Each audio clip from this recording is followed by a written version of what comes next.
Ilmeisesti käsin silmällä taa.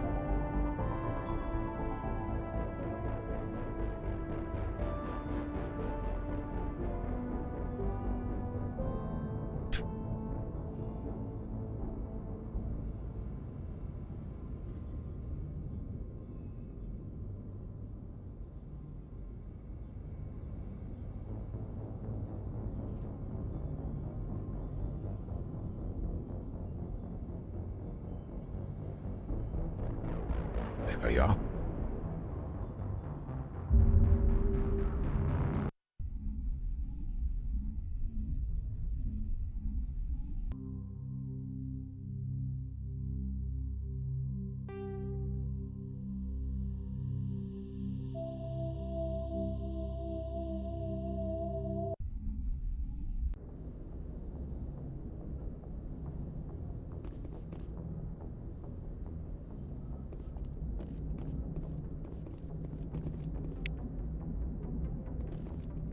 Commander, something you need? How's the Normandy performing? Is she everything they said she'd be? She's the best ship in the fleet, if you've got a pilot who knows how to handle her. Balance isn't what you'd expect. Takes a while to get used to that oversized drive core we got stuffed in the back, and her power can sneak up on you if you're not careful. The Normandy's probably too much ship for your average Alliance pilot, Commander. Lucky for you, I'm anything but average. I like to know my crew. Mind if I ask you a few questions? I can see where this is going. You did a background check on me, didn't you? Well, I'll tell you the same thing I told the captain. You want me as your pilot. I'm not good. I'm not even great. I am the best damn helmsman in the Alliance fleet. Top of my class in flight school, I earned that. All those commendations in my file, I earned every single one. Those weren't given to me as charity for my disease. What are you talking about? Are you sick? You mean you didn't know? By the Howland. Oh, crap. Okay, I've got Vrolik syndrome, brittle bone disease. The bones in my legs never develop properly. They're basically hollow, too much force and they'll shatter. Even with crutches and my leg braces, it's hard to get around. One wrong step and crack! It's very dramatic. But I've learned to manage my condition, Commander. Put the Normandy in my hands and I'll make her dance for you. Just don't ask me to get up and dance unless, you like the sound of snapping shin bone. Why does everyone call you Joker? It's a lot shorter than saying Alliance Flight Lieutenant Jeff Moreau. Plus, I love to make little children laugh. You're dodging the question. Look, I didn't pick the name. One of the instructors in flight school used to bug me about never smiling. She started calling me Joker, and it stuck. Why didn't you ever smile? Hey, I worked my ass off in flight school, Commander. The world's not gonna hand you anything if you go around grinning like an idiot. By the end of the year, I was the best pilot in the academy. Even better than the instructors, and everybody knew it. They'd all got their asses kicked by the sickly kid with the creaky little legs. One guess who was smiling at graduation?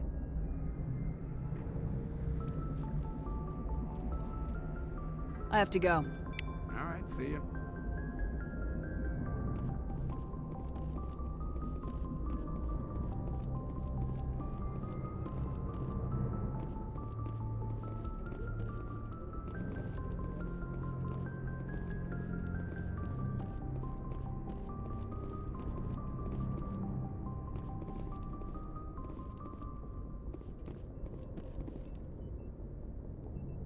If anyone has to take over for Captain Anderson, I'm glad it's you. I'm not sure about having non-humans on our ship, though.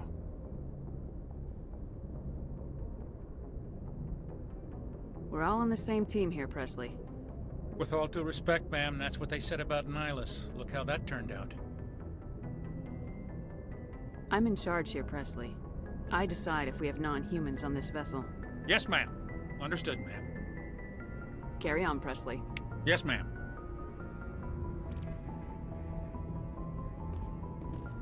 I never realized how well is a better besta. But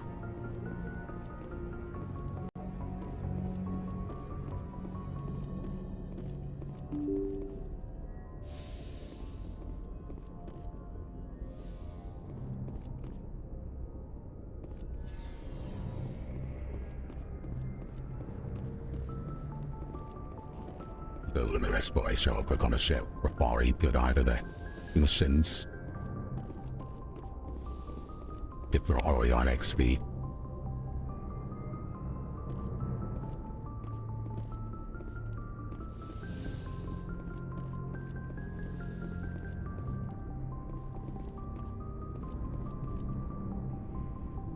Det kan man bare need to know the criminal.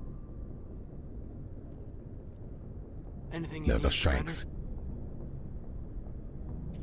Just trying to get a sense of where the crew's at. Thoughts? I've wasted enough of your time for now, Commander.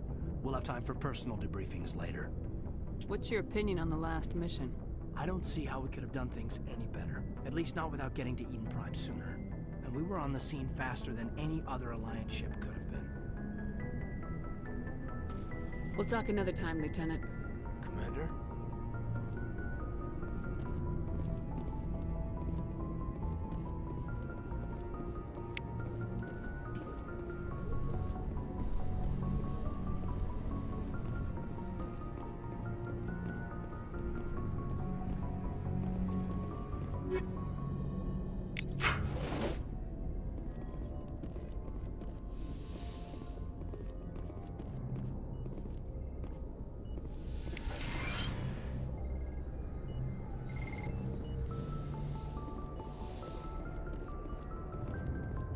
Yes, Commander? Is there something you need? How did you end up serving on an Alliance ship? I enlisted right out of med school. Earth always seemed boring to me. Too safe, too secure. I figured the colonies were teeming with exotic adventure. I wanted to travel the stars, tending the wounds of tough soldiers with piercing eyes and sensitive souls. Turns out military life isn't quite as romantic as I'd imagined. But humanity needs the Alliance if we want to keep expanding through the Traverse, and the Alliance always needs good doctors. So I stayed on to do my part. Ever think you made the wrong choice? Sometimes I think about opening a private practice back on Earth, or maybe taking a position at one of the new med centers out in the colonies. But there's something special about working on soldiers. If I left the Alliance now, I'd feel like I was abandoning them. How well do you know the Lieutenant? I'd never worked with him before this mission, but he has an impressive service record, over a dozen special commendations. Tends to keep to himself, though. Maybe because of the headaches. It's not easy being an L2. What does that have to do with it? Well, most biotics now use the L3 implants. Lieutenant Alenko was wired with the old L2 configuration. Sometimes there are complications. What kind of complications? Severe mental disabilities, insanity, crippling physical pain. There's a long list of horrific side effects. Caden's lucky. He just gets migraines. I should go. Goodbye, Commander. Got a chance to get her out.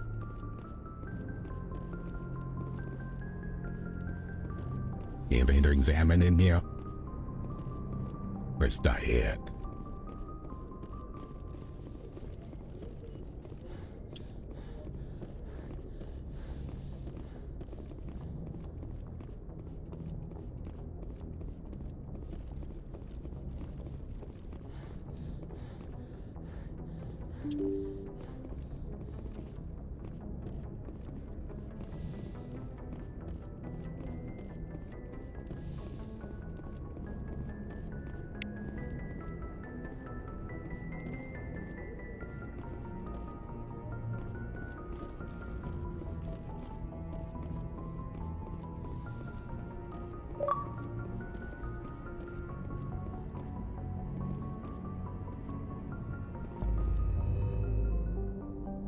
Musically.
This power cluster.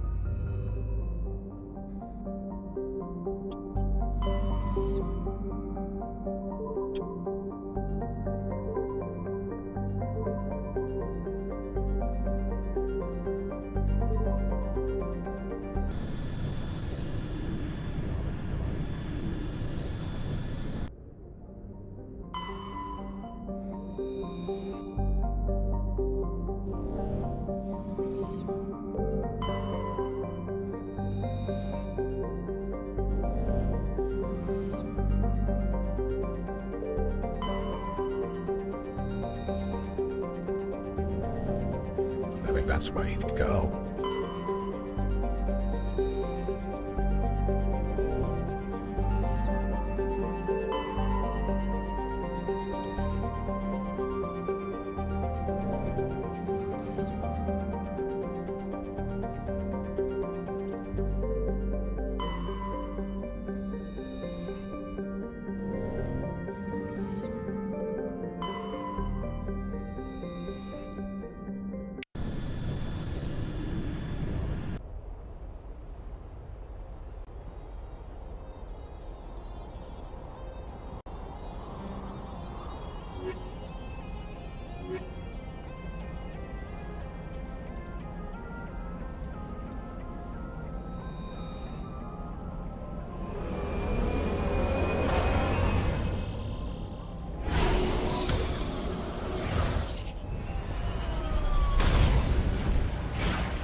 Commander, I'm picking up some strange readings.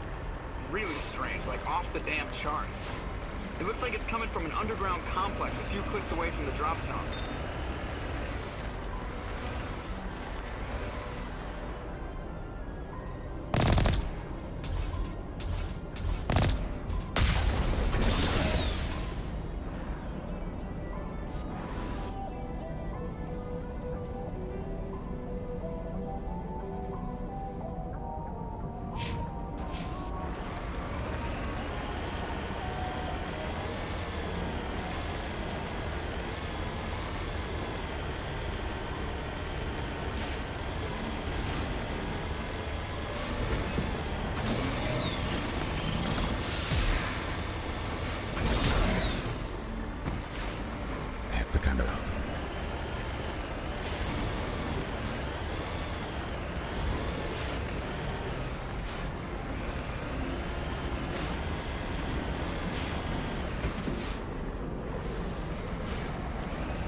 no-go. They have height and cover.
Yeah.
Has to be him.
Bring it on.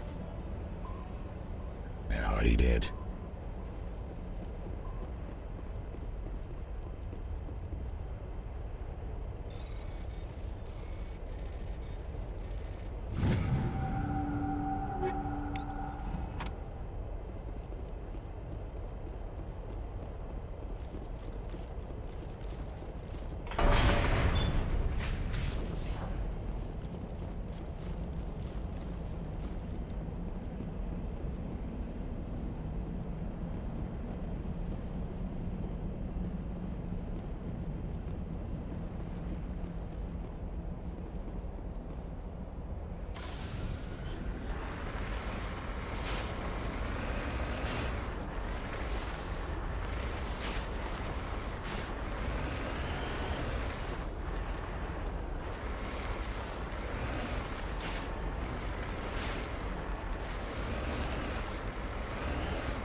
Plenty.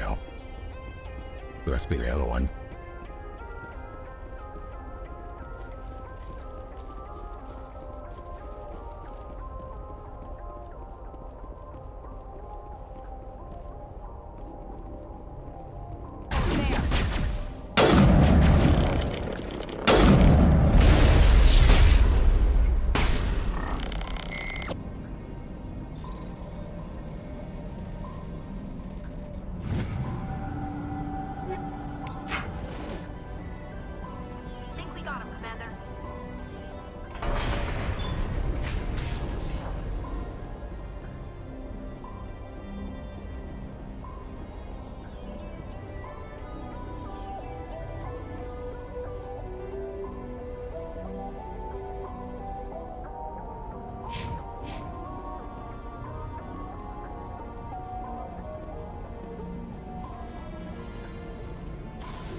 I see you. Up this way.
I just blast them. It's shearing me. Well, I'm getting at them.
hungry. Let's get our beer.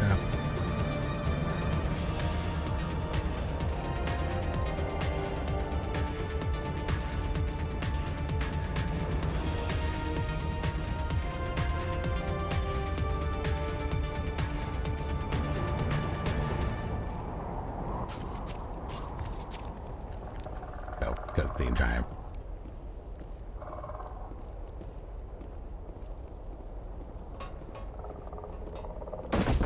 Bye, those things.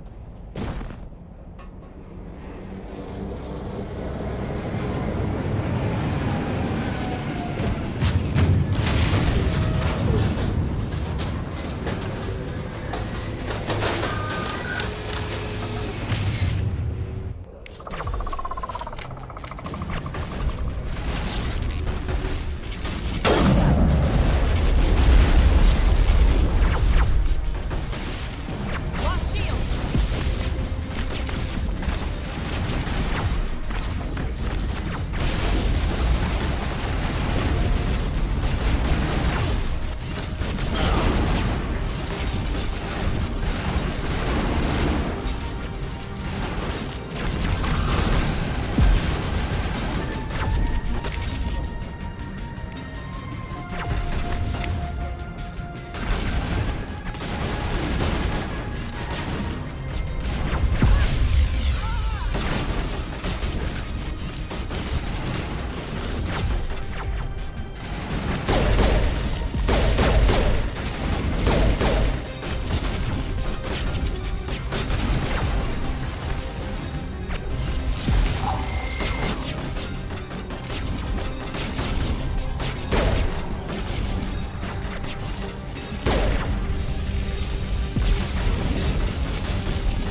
superior.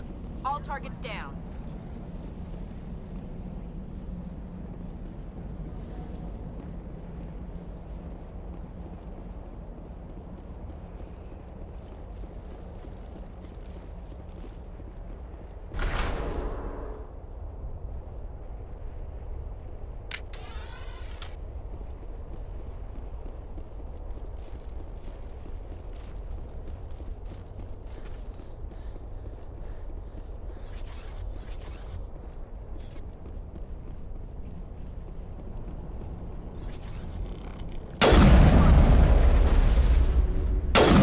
Powering up.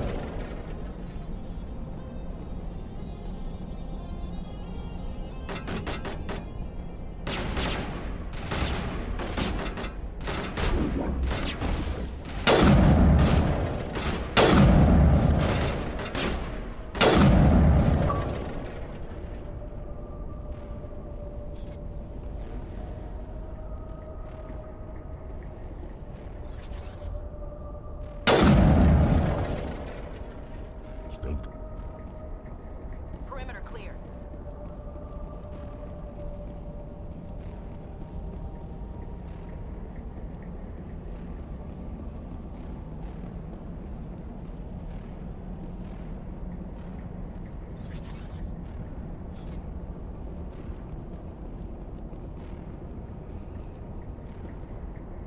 It looks like this cavern formed around the ruin, after it was built.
Prothean's built to last. There's a lava flow port in here.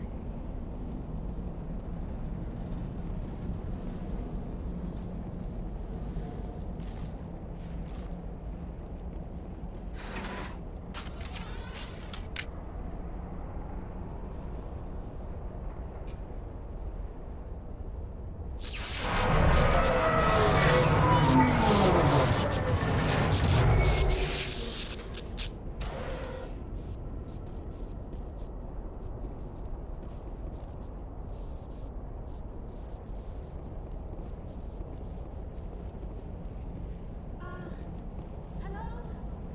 Could somebody help me? Please? here we are. Can you hear me out there? I'm trapped. I need help. Liara Tassoni, I presume? Thank the goddess. I did not think anyone would come looking for me. Listen, this thing I'm in is a Prothean security device. I cannot move, so I need you to get me out of it, all right? There's some kind of repulsion field in the way. It's a Prothean barrier curtain. I knew it would keep me safe from the Geth. When I turned it on, I must have hit something I wasn't supposed to. I was trapped in here. You must get me out, please. Any suggestions on how we can help? There is a control in here that should deactivate this thing. You'll have to find some way past the barrier curtain. That's the tricky part. The defenses cannot be shut off from the outside. I don't know how you'll get in here. Be careful. There is a Krogan with the Geth. They have been trying different ways to get past the barrier.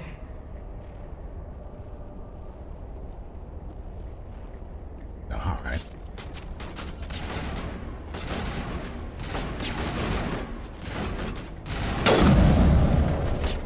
Powering up.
Perimeter clear.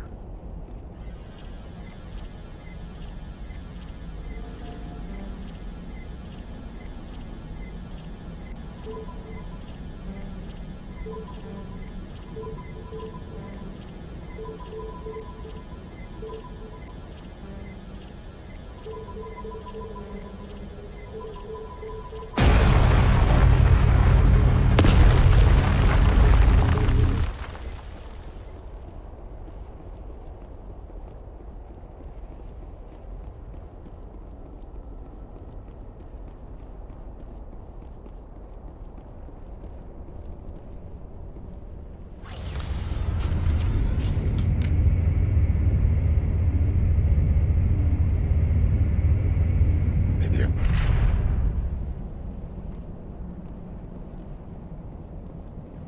Oh, how did you get in here? I didn't think there was any way past the barrier. We blasted through with the mining laser. Of course. Yes, that makes sense. Please, get me out of here before more Geth arrive. That button over there should shut down this containment field. Hold on, Commander. Her mother's working with Saren. Can we trust her? I am not my mother. I don't know why Benezia joined Saren. I don't want anything to do with that Turian bastard. If she was with Saren, the Geth wouldn't be trying to kill her.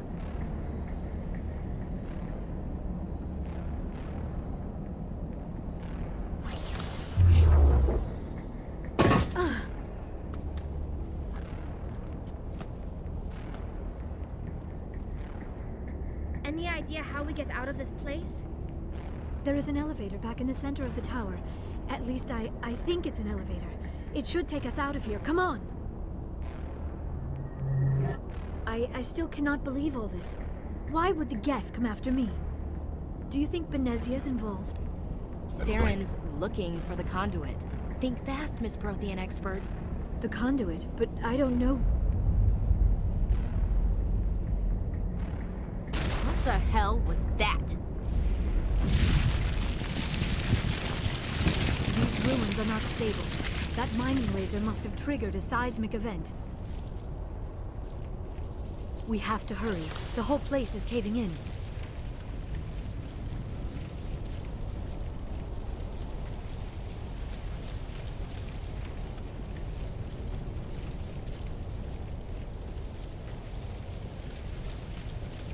Joker, get the Normandy airborne and lock in on my signal. On the double, mister! Aye, aye, Commander. Secure and away. ETA 8 minutes. He needs to move faster.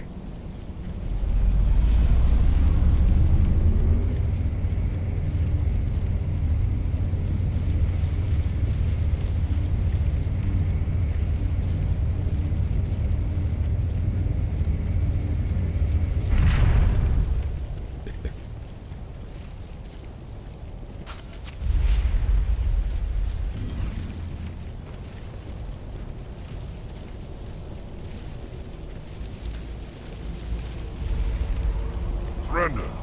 Or don't. That would be more fun. In case you didn't notice, this place is falling apart. Exhilarating, isn't it? Thanks for getting rid of those energy fields for us. Hand the doctor over. Whatever it is you want, you are not getting it from me. We don't have time to deal with this idiot. Charge! I like your attitude. Powering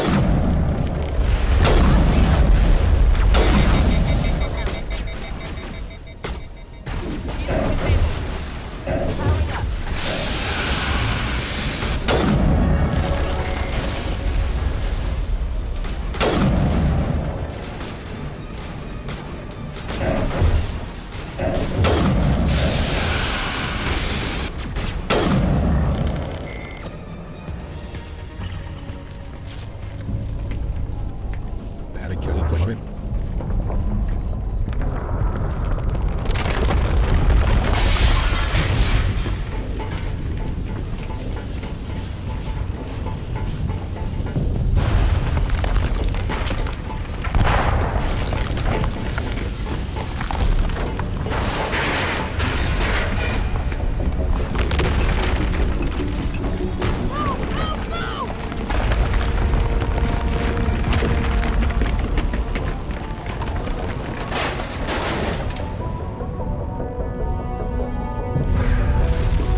Too close, Commander. 10 more seconds we would have been swimming in molten sulfur.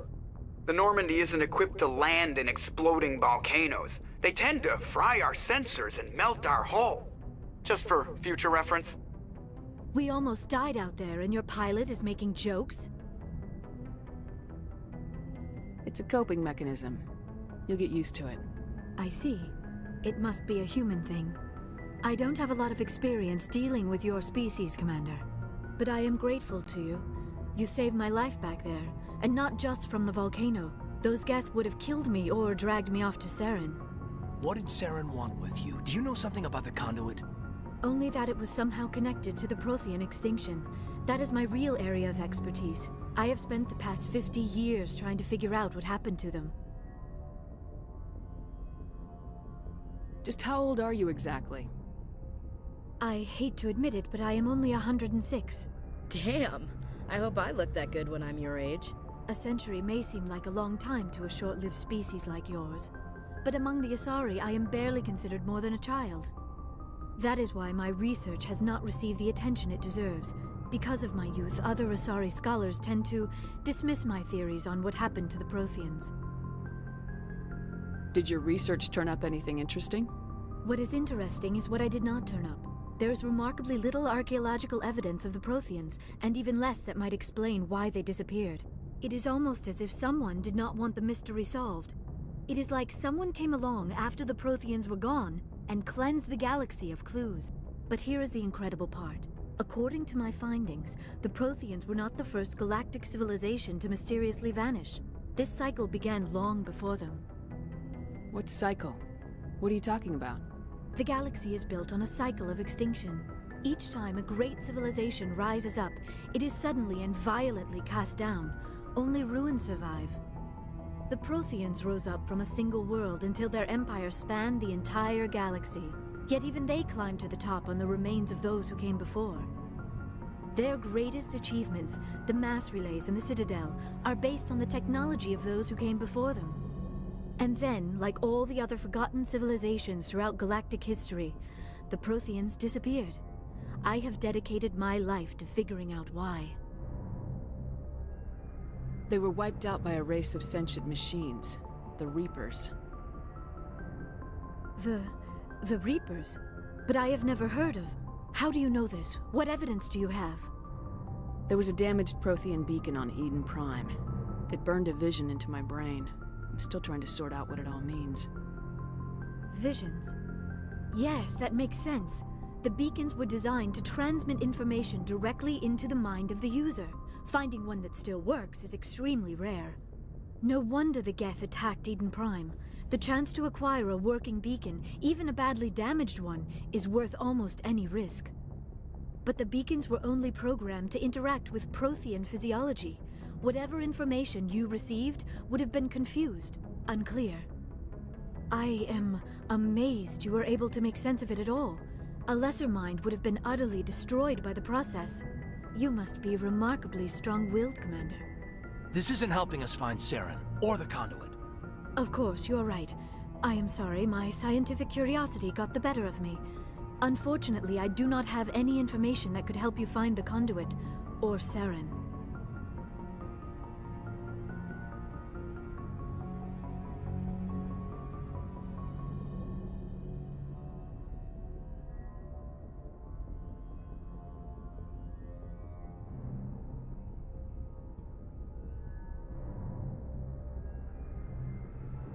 That's all.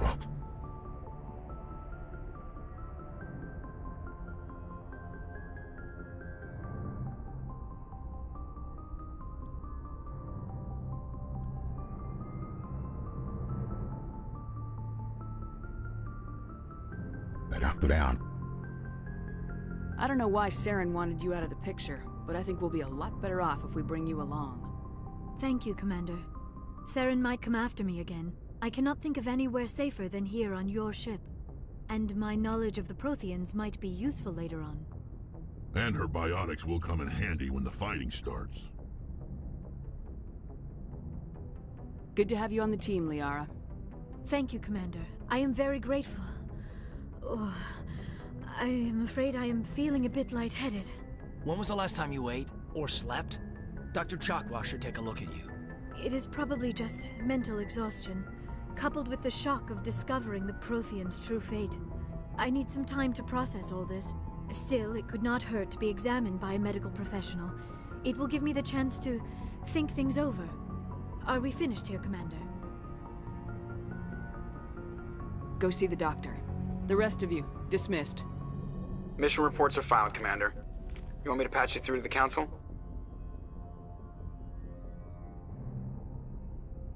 Patch him through, Joker. Setting up the link now, Commander.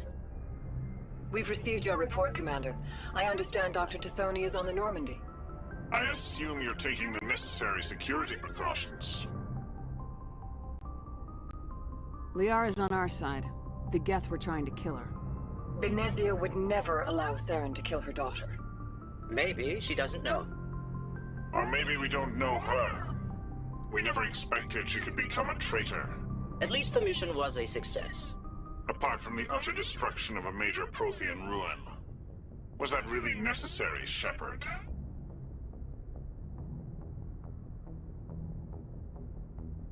We almost died in there. The Geth were everywhere. Of course, Commander. The mission must always take priority. Good luck, Commander. Remember, we are all counting on you.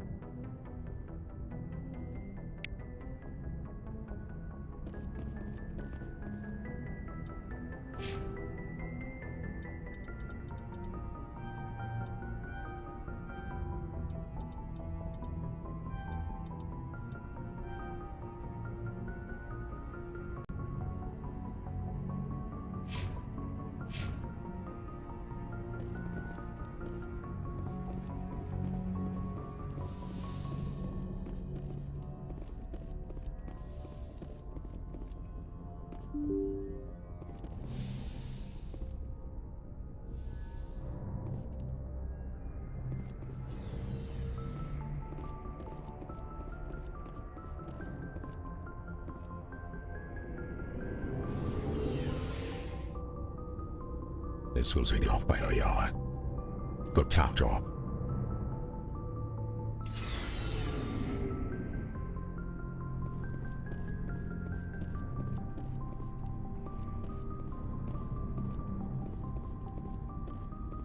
Out there, Ashley, too. Commander? What's your opinion of the last mission? Not sure I buy Dr. Tassoni's story about her and her mom not talking. They're family, right? Not everyone has a happy family life. No, I guess not. Too bad those ruins got destroyed. I mean, they lasted thousands of years. That's impressive. Do you have a few minutes to talk? One-on-one? Sure. I was hoping to get a minute of your time off the record. I keep an open door policy. If you have any concerns, lay them on me. All right. I know things are different aboard the Normandy, but I'm concerned about the aliens, Vicarian and Rex. With all due respect, Commander, should they have full access to the ship? Don't mince words, Chief. What's your concern? This is the most advanced ship in the Alliance Navy. I don't think we should give them free rein to poke around the vital systems.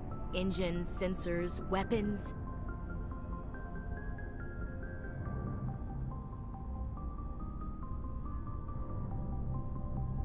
You don't trust the Alliance's allies? I'm not sure I'd call the Council races allies.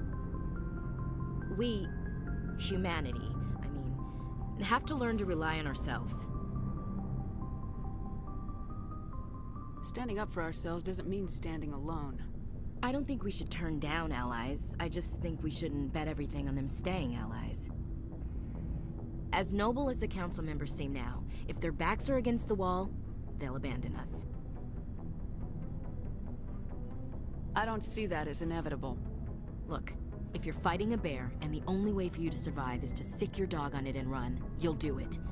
As much as you love your dog, it isn't human. It's not racism, not really. Members of their species will always be more important to them than humans are. These seem like deeply held beliefs, Williams. What made you think this way? My family's defended the Alliance since it was founded. My father, grandfather, great-grandmother, they all picked up a rifle and swore the oath of service. I guess we just tend to think of Earth's interests as our own. All right, I can see where your concerns are coming from, Williams. But this is a multilateral mission. You're gonna have to work with aliens, like it or not. It won't be a problem, Commander. You say jump, I say how high. You tell me to kiss a Turian, I'll ask which cheek. I'm glad there won't be a problem. Anything else you need, Commander? Dismissed, Chief. Ma'am.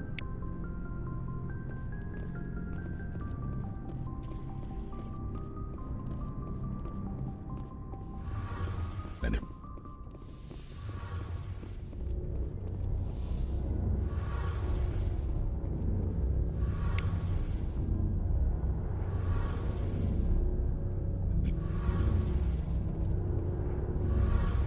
Your ship's amazing, Shepard. I've never seen a drive core like this before. I can't believe you were able to fit it into a ship this small. I'm starting to understand why you humans have been so successful. I had no idea Alliance vessels were so advanced. The Normandy's a prototype, cutting-edge technology. A month ago, I was patching a makeshift fuel line into a converted tug ship in the flotilla. Now, I'm sitting on board one of the most advanced vessels in Citadel space. I have to thank you again for bringing me along. Traveling on a vessel like this is a dream come true for me. I had no idea you found ship technology so interesting. It comes with being a Quarian. The migrant fleet is the key to the survival of my people. Ships are our most valuable resource. But we don't have anything like this. We make do with cast-offs and second-hand equipment. We just try to keep them running for as long as we can. Some of the fleet's larger vessels date all the way back to our original flight from the Geth. I can't believe your fleet's still using ships that are 3 centuries old. They're constantly being repaired, modified, and refitted. They aren't pretty, but they work. Mostly. We've tried to make ourselves as independent as possible on the flotilla, grow our own food, mine, and process our own fuel. But some things we just can't make on our own. A patch to maintain the hull integrity requires raw materials we just don't have. That's why our pilgrimages are so important. Tell me about your people. Our lives aren't easy. Resources are scarce, and we are constantly on the move. Everything we do must in some way contribute to the continuation of the migrant fleet. There are 17 million Quarians in the flotilla, and each of us relies on the others for survival. The bonds among my people are strong. Unfortunately, we have had to surrender many of the freedoms and civil liberties other species take for granted. What kind of freedoms? Well, it's illegal for parents to have more than one child. If our population grows too much, it would strain our resources to their breaking point. Of course, we also can't allow our numbers to become too few. If our population is in decline, the rule against single births is temporarily repealed. In extreme cases of population decline, incentives are even offered to encourage multiple births, though the Conclave hasn't had to take such measures in nearly a century. That's your government. The Conclave is our civilian branch of government. Each ship can elect a representative to serve on the Conclave and make decisions that affect the fleet as a whole. On matters that affect an individual ship, however, the captain has the final say. It's a tradition that dates back to the early days, when the fleet was governed by martial law. Fortunately, most captains nowadays are smart enough to have an elected council from their crew to give them advice and guidance. So the ultimate power rests with elected officials? In practice, the Conclave and the respective council for each ship tend to set the rules that govern our daily lives. But in theory, we are still under military jurisdiction. The 5 top-ranking military officials in the fleet serve on the Admiralty Board.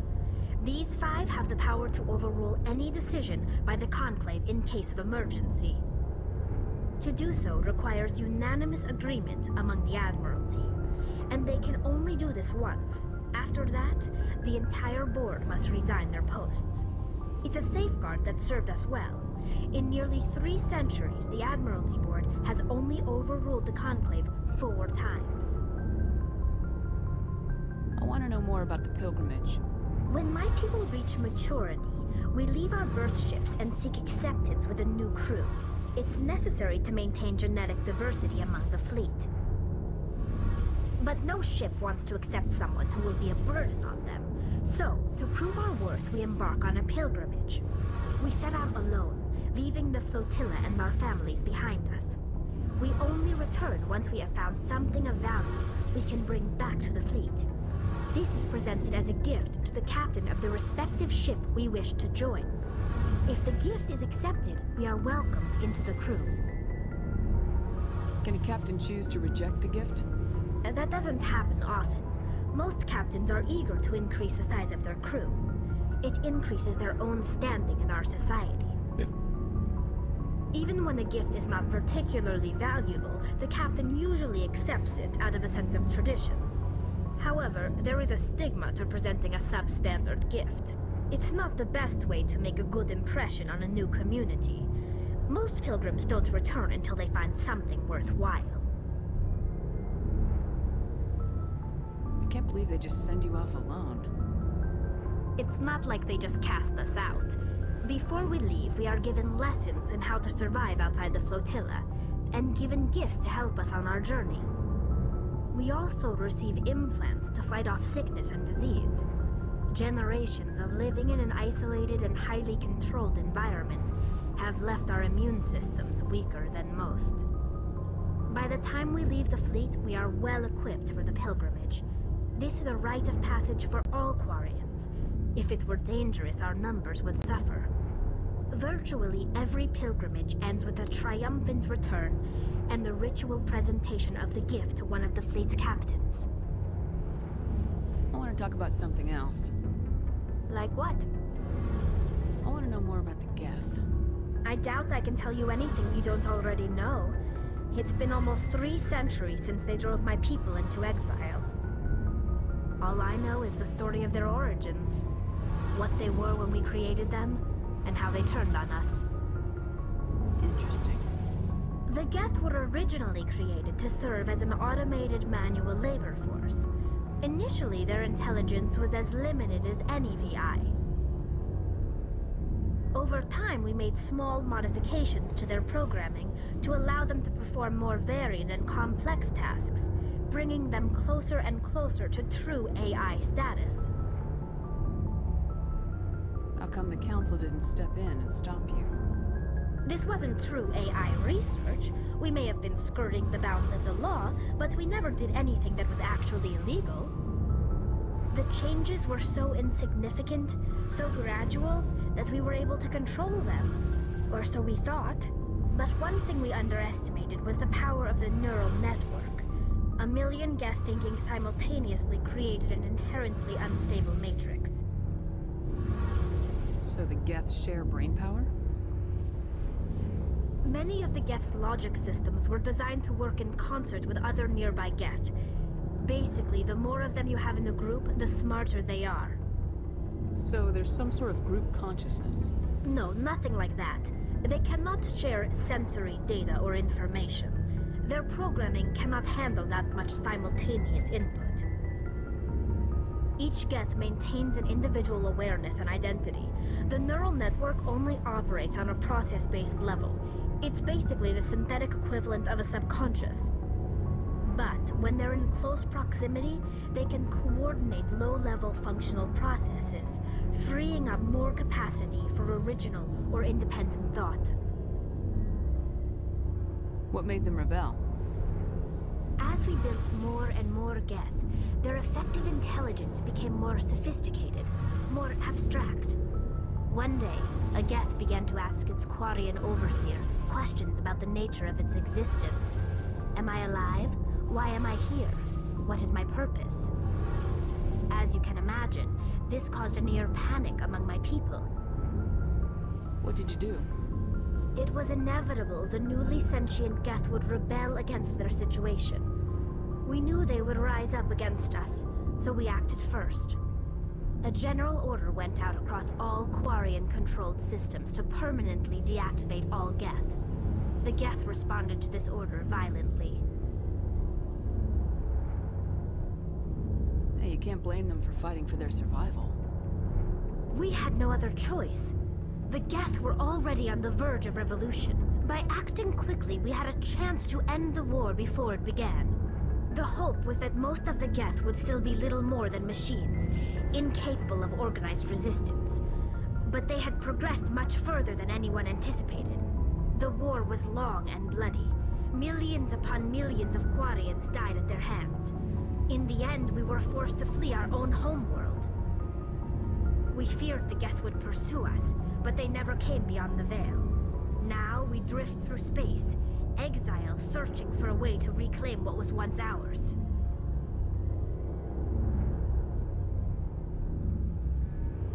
I should go. See you later.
Delivery up.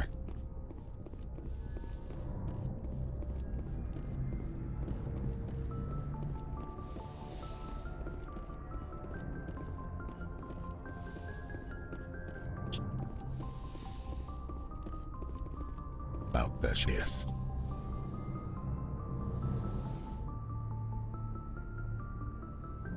Commander, are you coming to check up on me? You look much better. How are you feeling?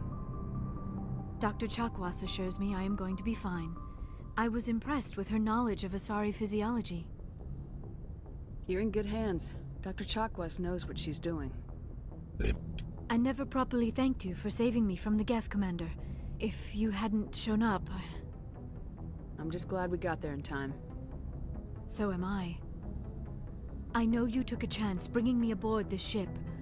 I have seen the way your crew looks at me. They do not trust me. But I am not like Benezia.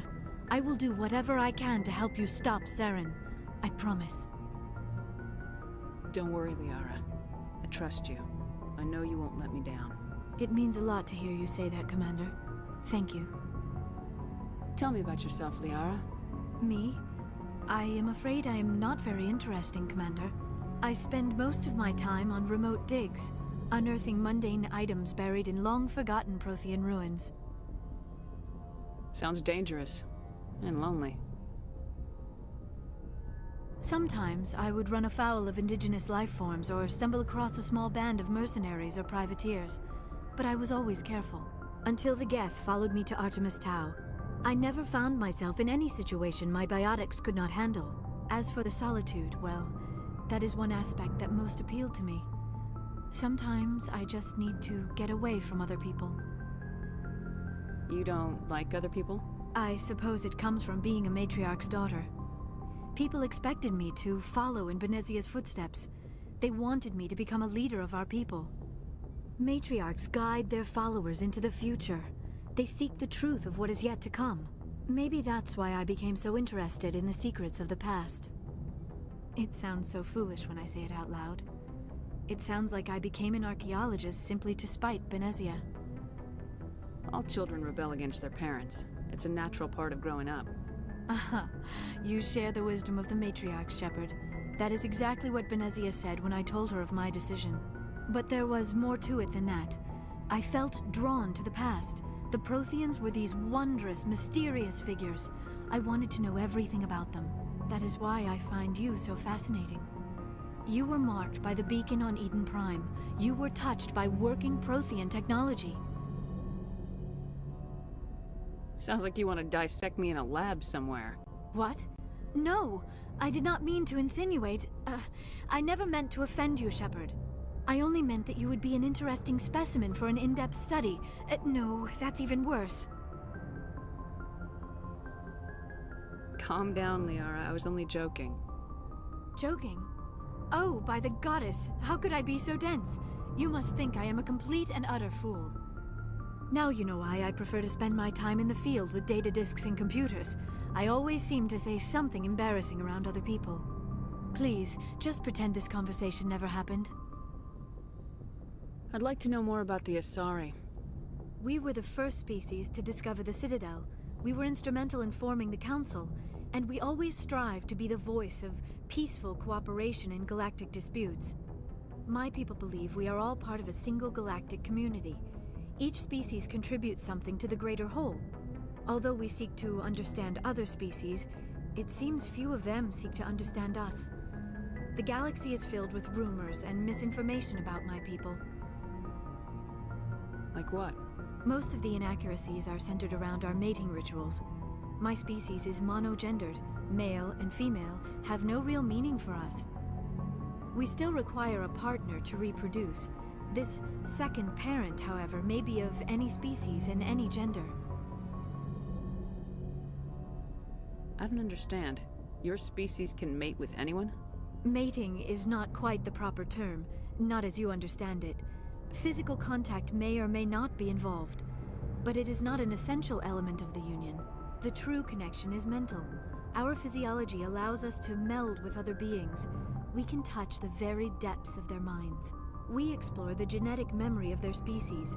We share the most basic elements of their individual and racial identities. We then pass these traits on to our daughters. It is how we learn to grow as a species and how we develop a greater understanding of other races. What happens to your partner after the union? Every relationship is different. Some unions are a single encounter with both parents parting ways afterwards. Others can be more long-term. Sometimes an Asari and her partner will stay together for many decades. You Asari live for 1,000 years. What happens when your partner dies? Few sapient species live as long as my kind. We have learned to take a philosophical approach to our unions. We do not focus on the inevitable loss of our partners. Instead, we enjoy the time we spend with them. And even after they're gone, a part of them lives on in us. The union is a connection that transcends both time and space. Do you know who Matriarch Benezia chose as her partner? She rarely spoke of her partner. Though I know my father, if you want to use that term, was another Asari. I thought you always needed another species to serve as one of the parents. Think about it, Shepard. If we were not able to mate with our own species, we would have died out long before we ever mastered spaceflight and left our homeworld. Union with our own kind is no longer common, not for the purposes of reproduction. Most Asari believe it weakens our species. Asari daughters inherit racial traits from the father species. If both parents are Asari, then nothing has been gained, or so conventional wisdom would hold. I am what is sometimes called a pureblood. Though no Asari would ever be cruel enough to say the word to my face, it is a great insult among my people. It is possible Benezia's partner was embarrassed by their union. She may have been too ashamed to publicly acknowledge me as her offspring. How could anyone abandon their own child? I cannot answer that. This is all speculation on my part. It is possible she wanted to be part of my life, but something happened to her before she had the chance. Benezia never spoke of her partner. Whatever happened, it caused her too much pain to dwell on it. She raised me by herself, though that is not uncommon. Many Asari raise their children alone, particularly if the father species is short-lived. Often the partner will pass on long before the child reaches maturity. Do you know why Benezia joined up with Saren? I don't understand it. She was always outspoken about the need for the Asari to become more involved in shaping galactic events. Maybe she thought allying herself with Saren would somehow be for the greater good in the long run. At least I hope so. This hurts you, doesn't it? None of this makes any sense to me. I have not spoken to Benezia in many years, but I know her, and this was not like her. Something changed.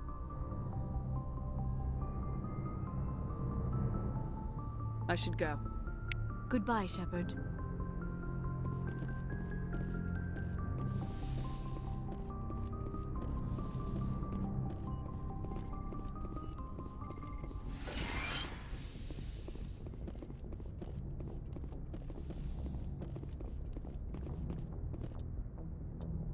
All right.